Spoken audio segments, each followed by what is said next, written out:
ஆன்மீக சொந்தங்கள் அனைவருக்கும் அன்பான மாலை வணக்கம். நாம் நம்மளுடைய சேனலில் தொடர்ந்து நிறைய சுவாரஸ்யமான ஆன்மீகம் சார்ந்த தகவல்களை தாங்க பார்த்துட்டு வந்துட்டு இருக்கோம்.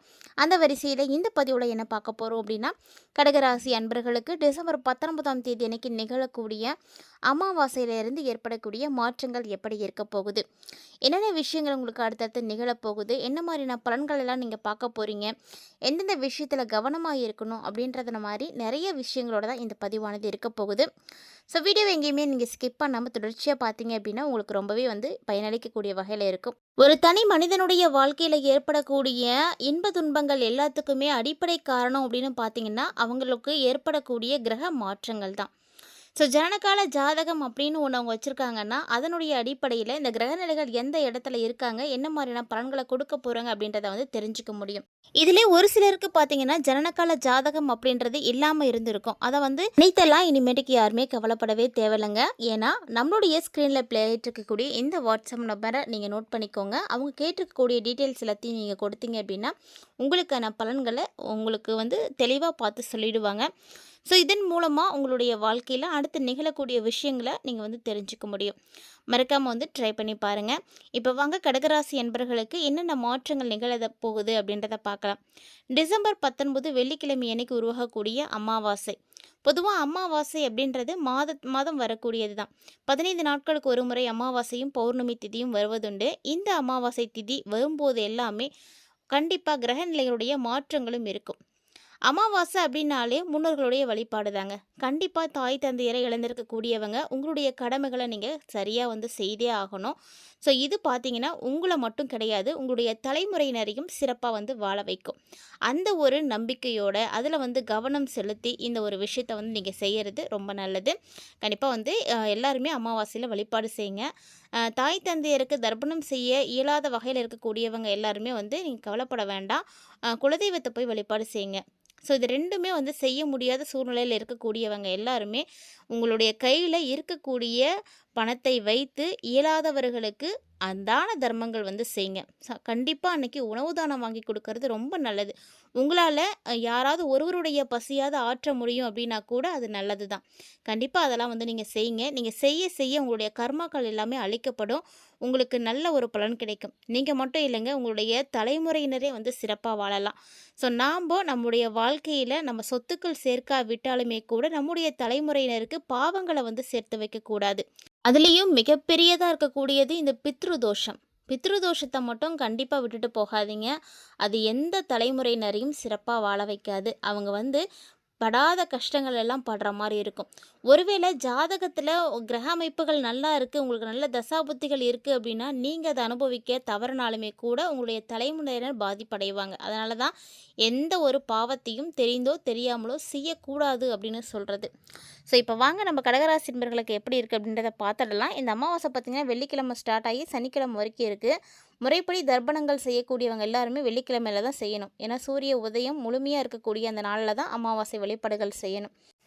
இந்த அமாவாசை பார்த்திங்கன்னா தமிழ் மாத கணக்கின்படி மார்கழி மாதத்தில் வரக்கூடிய அமாவாசை. மார்கழி மாதமே விசேஷமான ஒரு மாதம் தான், தெய்வீகம் நிறைந்த ஒரு மாதம். இந்த மாதத்தில் நீங்கள் அமாவாசை வழிபாடுகளும் செய்கிறது உங்களுக்கு ரொம்பவே புண்ணியத்தை கொடுக்கும். கண்டிப்பாக செய்யுங்க.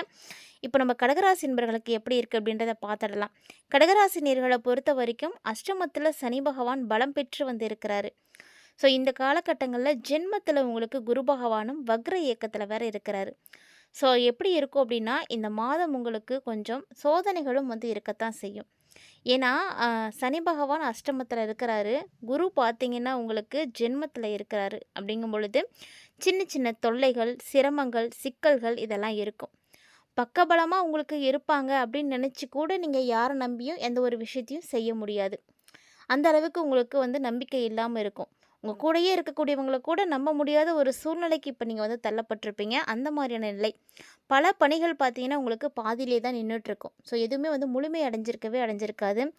ஆனாலுமே கடகராசிக்காரங்க ரொம்ப தெளிவாக சிந்தித்து செயல்பட்டீங்க அப்படின்னா உங்களுக்கு ஏற்படக்கூடிய சோதனைகளை கூட நீங்கள் சாதனைகளாக மாற்ற முடியும்.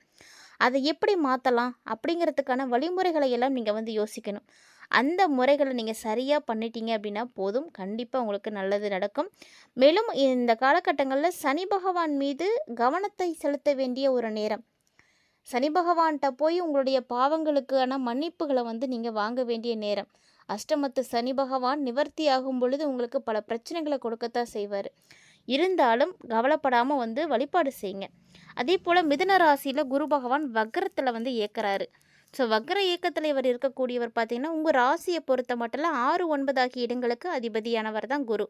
இவர் 12வது இடத்திற்கு வரும் பொழுது பயணங்கள் உங்களுக்கு அதிகரிக்கும்.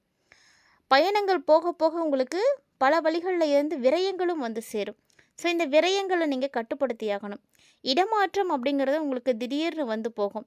இந்த இடமாற்றம் வரும் பொழுது உங்களுடைய மனசுக்கு ரொம்ப கஷ்டமாக இருக்கும். திடீர்னு நடக்கக்கூடிய விஷயங்களெல்லாம் பார்த்து நீங்கள் நொந்து போகிறதுக்கான வாய்ப்புகள் இருக்குது. குருவனுடைய பார்வை பதியக்கூடிய இடங்கள் எல்லாமே நன்மைகளை தான் கொடுக்கும் அப்படின்னு சொல்லுவாங்க.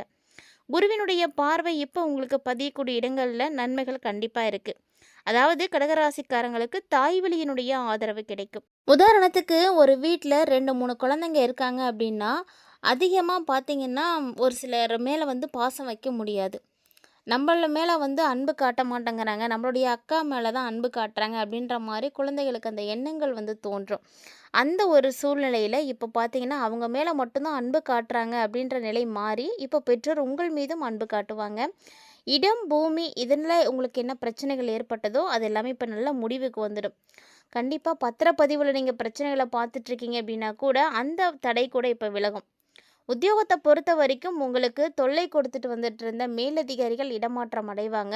ஸோ அவங்களாம் வேறு இடத்துக்கு போயிடுறதுனால உங்களால் எளிமையாக உங்களுடைய வேலைகளை செய்ய முடியும். தொடர்ந்து நீங்கள் வேலை செய்வீங்க.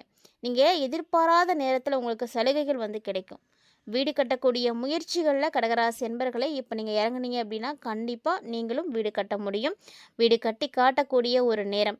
இது வரைக்கும் வியாபாரத்தில் ஏற்பட இருந்த இழப்புகளை எல்லாம் ஈடு செய்யறதுக்கு இது ஒரு சிறப்பான நேரம். புதுமையான முயற்சிகளுக்கு நல்ல பலன் கிடைக்கும். அதனால் தயவு செஞ்சு எல்லா முயற்சிகளையும் எடுத்து வைங்க. நீங்கள் செய்யக்கூடிய விஷயங்கள் தான் உங்களுடைய வாழ்க்கையை முன்னேற்ற பாதைக்கு கொண்டு போகும். விலகி போனவங்க கூட இப்போ உங்களை மீண்டும் விரும்பி வந்து சேருவாங்க. சொந்த பந்தங்கள் எல்லாமே பார்த்தீங்கன்னா உங்க கூட இணைந்து வந்து செயல்படுவாங்க. வருமானம்லாம் ரொம்ப திருப்திகரமாக இருக்கும். பயப்படாதீங்க, வருமானத்துக்கெல்லாம் எந்த பிரச்சனையும் இருக்குது. சனி பகவான் என்ன பண்ணுவார் அப்படின்னா ஒரு சில நேரங்களில் ஆரோக்கிய குறைபாடுகளை தான் கொடுப்பாரே தவிர மற்றபடி வேறு எந்த விஷயத்துலையும் உங்களுக்கு தொல்லைகளை கொடுக்க மாட்டார். வாகன மாற்றங்கள் செய்யலாம் அப்படின்னு நினைக்கிறீங்கன்னா இது வந்து ஒரு நல்ல டைமிங். அதனால் வாகனத்தை மாற்றிக்கோங்க. அதே போல் தனுசு ராசிக்கு சுக்கிரன் வரக்கூடிய இந்த ஒரு நேரம் உங்கள் ராசிக்கு 4, 11 இடங்களுக்கு அதிபதியாக இருக்கக்கூடிய சுக்கிரன் சுகம் மற்றும் லாபஸ்தானத்தில் இருக்கிறாரு. ஸோ அவர் பார்த்தீங்கன்னா 6வது இடத்துக்கு வராரு. எதிர்பார்த்த ஊதிய உயர்வு கண்டிப்பாக கிடைக்கும். ஒரு சிலர் பார்த்தீங்கன்னா விருப்பப்பட்ட அளவில் வேலைகளை வந்து செய்ய முடியும். ஒரு சிலர் பார்த்தீங்கன்னா தானாகவே வந்து வேலையிலிருந்து ரிட்டையர் ஆகிட்டு வெளியில் வந்து சுயமாக ஏதாவது தொழில் செய்யலாம் அப்படின்ற மாதிரி எண்ணங்கள்லாம் வரும். பிள்ளைங்களுடைய எதிர்காலத்தை நினைத்து நீங்கள் என்ன முடிவுகள் வந்து எடுக்கிறீங்களோ அவங்களுக்கு எது நல்லதுன்னு நினச்சி நீங்கள் என்ன செய்கிறீங்களோ அது எல்லாமே வந்து வெற்றியில் தான் போய் முடிவடையும். வெளிநாட்டு வணிகத்தால் ஆதாயத்தையும் நீங்கள் வந்து பார்ப்பீங்க. போன மாதத்தில் எந்த விஷயங்கள்லாம் நடக்காமல் உங்கள் கைவிட்டு நழுவி போணுச்சோ அதை எல்லாத்தையுமே இப்போ நீங்கள் செய்வீங்க. அதுவும் பார்த்தீங்கன்னா ஒன்றா வந்து செய்ய ஆரம்பிப்பீங்க. குறிப்பாக பெண்வழி பிரச்சனைகள் தான் உங்களுக்கு தீரப்போகுது அப்படின்னு சொல்லணும். ஸோ அதற்கான வழிகளும் இப்போ வந்து பிறக்கும். அதே போல் செவ்வாய் மகர ராசிக்கு வந்து போக போகிறாரு. போய் அங்கே உச்சம் பெறாரு. இந்த காலம் பார்த்தீங்கன்னா கடகராசிக்காரங்களுக்கு ஒரு பொற்காலம் அப்படின்னு தான் சொல்லணும். யோக கிரகம் வந்து வலுவடையக்கூடிய ஒரு நேரத்தில் உங்களுடைய ஆரோக்கியத்தில் பிரச்சனைகள் இருந்துச்சு அப்படின்னா அதெல்லாம் தீரும். செல்வ வளம் வந்து பெருக ஆரம்பிக்கும். தெய்வ பக்தி வந்து அதிகமாகும். ஸோ கூட்டு முயற்சியில் நீங்கள் எதுவும் செய்கிறீங்க அப்படின்னா கூட இப்போலாம் வந்து கூட்டு முயற்சிலாம் வேணாம் அப்படின்னு தனியாக வெளியே வந்து நீங்கள் தனிப்பட்ட முறையில் வந்து இறங்கி செயல்படுறதுக்கான நேரம். உத்தியோகத்தில் இருக்கக்கூடியவர்களுக்கு உயர் அதிகாரிகள் மூலமாக நன்மைகள் கிடைக்கும். இதே பொது வாழ்க்கையில் இருக்கக்கூடியவர்களாக இருக்கீங்கன்னா உங்களுக்கும் நல்ல ஒரு வாய்ப்புகள் கிடைக்கும். ஸோ உறவினர்களுக்கிடையே மனஸ்தாபங்கள் இருந்துச்சு அப்படின்னா அதெல்லாம் மாறும். வருமானம் அதிகரிக்கிறதுக்கான வழிகள் வந்து உங்களுக்கு பிறக்கும். ஸோ நல்ல பேர் கிடைக்கும். நல்ல வியாபாரம் செய்யலாம், நல்ல தொழில் செய்யலாம். உங்களுக்கு எல்லா வகையிலையுமே ஒத்துழைப்பு கிடைக்கும். இது பார்த்தீங்கன்னா இப்போ மட்டும் கிடையாது, இன்னும் நிறைய விஷயங்களுக்கு உங்களுக்கு வந்து உதவியாக இருக்கும். இதே கலைத்துறையில் இருக்கக்கூடிய கலைஞர்களாக இருக்கீங்க அப்படின்னா உங்களுக்கு இந்த காலகட்டங்களில் புகழ் வந்து கிடைக்கும். நீங்கள் என்ன செய்யணும்னு நினைக்கிறீங்களோ அதை வந்து செய்ய முடியும். ஸோ நல்ல பாராட்டு கிடைக்கும், பதவி கிடைக்கும், நிறைய இடங்களில் வேலை செய்கிறதுக்கான அமைப்புகள் வந்து கிடைக்கும். மாணவ மாணவிகளை பொறுத்த வரைக்கும் உங்களுடைய கடினமான முயற்சி எப்போதும் வீணாக போகாது. அதனால் நீங்கள் எந்த அளவுக்கு வந்து கல்வியில் ஆர்வம் எடுத்து படிக்கிறீங்களோ அதில் உங்களுக்கு வெற்றி கண்டிப்பாக இருக்குது. பெண்களை பொறுத்த வரைக்கும் உறவினர்கள்ட்ட இருந்து வந்த மனக்கசப்புகள் பார்த்திங்கன்னா மாற ஆரம்பிக்கும். ஸோ கடகராசியுடைய பெண்களும் பார்த்திங்கன்னா கவலையே படாமல் இருக்கலாம். இனி உங்களுக்கு எல்லாமே நல்லா இருக்குது. ஆனால் இந்த காலகட்டங்களில் வரவும் சரி செலவும் சரி கிட்டத்தட்ட உங்களுக்கு வந்து சமமாக இருக்கும். எந்த அளவுக்கு வரவு வருதோ அதே அளவுக்கு வீட்டில் செலவுகளும் இருக்கும். அதை ரெண்டையுமே நீங்கள் பேலன்ஸ் பண்ணி தான் ஆகணும். ஸோ இந்த காலகட்டங்கள் உங்களுக்கு அந்த மாதிரி தான் அமைஞ்சிருக்கு. கிரக அமைப்புகள் மூலமாக கடகராசி அன்பர்களுக்கு டிசம்பர் 19 ஏற்படக்கூடிய மாற்றங்கள் எப்படி இருக்க போகுது அப்படின்றத தெளிவாக பார்த்துருப்பீங்க. என்னென்ன கிரகங்கள் எந்த இடத்துல மாறுறாங்க, என்ன மாதிரியான பலன்களை கொடுக்க இருக்காங்க, என்னது விஷயத்தெல்லாம் நீங்கள் நிதானமாக இருக்கணும் அப்படின்ற மாதிரி நிறைய தகவல்களை பார்த்துருப்பீங்கன்னு நினைக்கிறேன். பதிவு உங்களுக்கு பிடிச்சிருந்தது அப்படின்னா லைக் பண்ணி ஷேர் பண்ணுங்கள். மறக்காமல் வீடியோ பற்றிய கருத்துக்களையும் எங்களோட வந்து பகிர்ந்துக்கோங்க. இந்த தகவல்களை போல் இன்னுமே கூடுதலான தகவல்களோட நிறைய பதிவுகள் நம்மளுடைய சேனலில் பதிவேற்றம் செய்துட்டு இருக்கும். ஸோ அதையெல்லாம் மறக்காமல் தொடர்ந்து பார்த்து பயன்பெறுங்க. மீண்டும் மற்றொரு சுவாரஸ்யமான ஆன்மீக தலைப்பில் சந்திக்கலாம்.